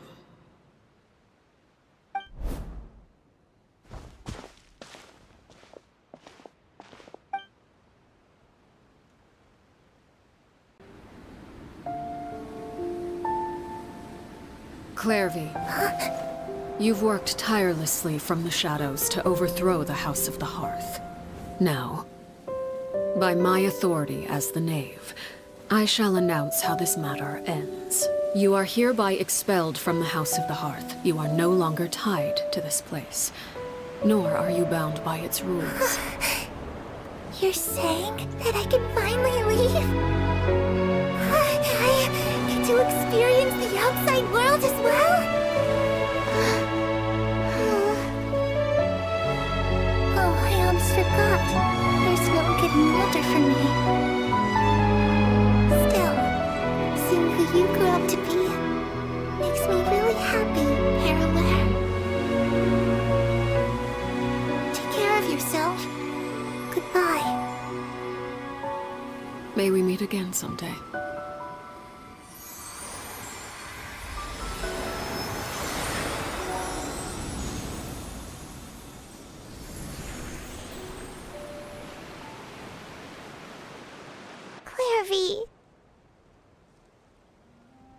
She left so soon. Paimon didn't even get to finish her story. I also have certain sentiments left unsaid. I wanted to tell her that the aurora I saw in Snezhnaya was just as beautiful as the ones in the pictures. But a shadow's memories reset at dawn. Had we delayed any longer, we wouldn't have had the time to say goodbye. Whatever regrets may linger, let them be lost to the coming of a new day. Father? It's Linny! Hey, Linny!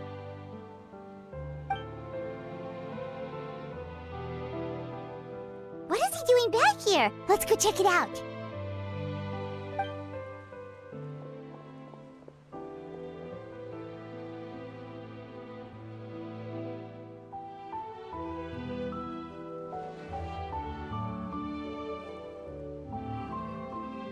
Father, the bottled flames have been administered.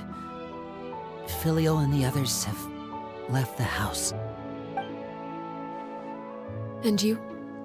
What have you decided? Thank you for giving us that choice, Father. But We never wanted to leave the house. It's the only home we've ever known. Lynette and Fremine feel the same way.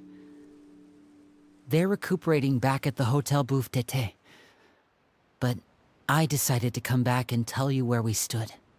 I'm sure you're well aware of the expectations I have for you. I want you to follow in my footsteps and become the next king of the house. Yet you seem to have different ideas. I must admit, I'm rather surprised by your decision to stay. There's nothing wrong with choosing to live a quiet life. Leading this organization is a heavy responsibility, one not so easily carried by someone forced onto the throne. I just never understood what you saw in me. What made you believe I was deserving of that throne? You're brave, talented, and, most importantly, you cherish your family.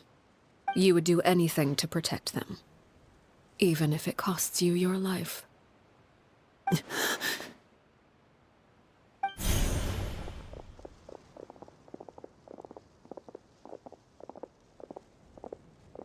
Speaking up back there was so brave of you, Linny. It's all thanks to you that we were able to convince Father to back down. You're a hero, Linny. Hero. Father is the real hero. Had Father gone all out during the duel, there's no way I would have walked away with my life.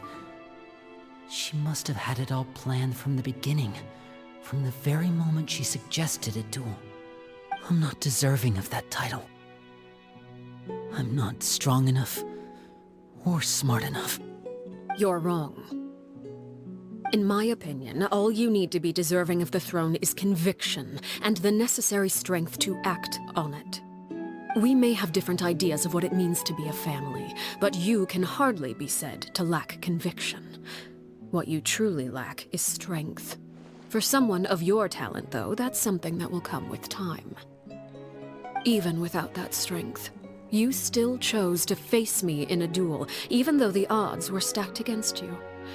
That capacity to honor your convictions is what I truly see in you. Father. No one knows what the future holds, what tragedy or triumph may be in store. Being at the head of this organization requires the strength of will to face whatever comes. Caution will only hold you back. If reaching a certain standard were required to go after what you want, I would never have succeeded in killing my predecessor. Back then, there was still a considerable gap between our abilities. Strength may decide the ultimate victor, but those who let a lack of strength dictate their decisions or undermine their convictions will never be worthy of the throne. I understand, Father. Thank you. Children must grow up to surpass their parents. Only then can a family continue to flourish. The road ahead is not an easy one, so I'll ask you one last time. Are you certain you want to stay? You've done so much for me, Father, and that kindness must be repaid. Plus, with Project Stuja at hand, there are many dangers ahead, and I, for one, don't intend to back down. Protecting my family at all costs. That's my conviction. Then you're welcome to stay. As for Project Stuja, you need not be too concerned. If those cowardly businessmen and heartless dignitaries try to take us down, I'm prepared to teach them a lesson. Having members who longed for the light was our organization's last weakness. With those members no longer among our ranks, the House of the Hearth is like a spider hiding in the shadows. We need only wait for our prey to come to us. At present, our imperative is to use their plan to our advantage. In doing so, a crimson moon shall rise amid the frigid blizzards of winter. No demonstration of loyalty shall go unrewarded, and no sacrifice shall be in vain. As for the two of you, whether we meet again as friend or foe, I'll remember the camaraderie we shared in this moment. No matter how arduous the journey ahead, I hope we both reach our desired destination. Didn't Linny say that Lynette and Fremine were recovering at the Hotel Bouffe d'été? Oh, Paimon wonders how they're doing. Maybe we should go check on them. Lynette? Fremine? How are you feeling? Much better. Whew, what a relief! What about you? Are you feeling alright? I knew you'd come out unscathed. Us, on the other hand, well, we've been bedridden for 2 days. I couldn't even turn over. Oh, and I wanted to ask, is Clairvy gone? Linny and the other members have left Poisson and returned to the House of the Hearth. According to him, there haven't been any more sightings of a spirit roaming the house. I see. I'm glad. Father came to check up on us 2 days ago and told us about what happened with Crusabina and Clairvy. Actually, I've met Crusabina before.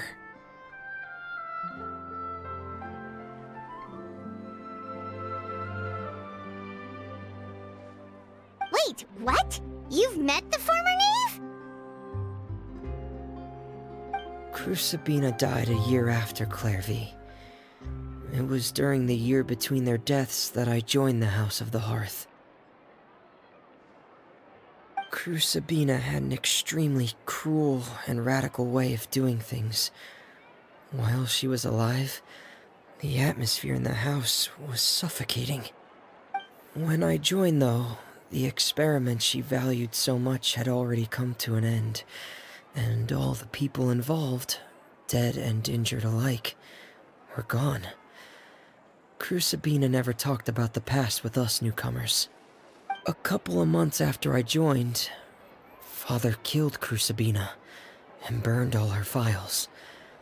With that, the names of all the people subjected to her experiments, Clairvy included, were lost to the flames, along with the painful memories they represented.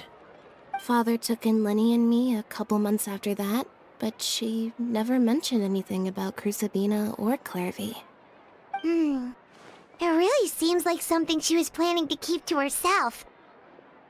The last time you talked to her, did she mention why she kept it a secret for so long? She said she didn't want us to be affected by the darkness of the past.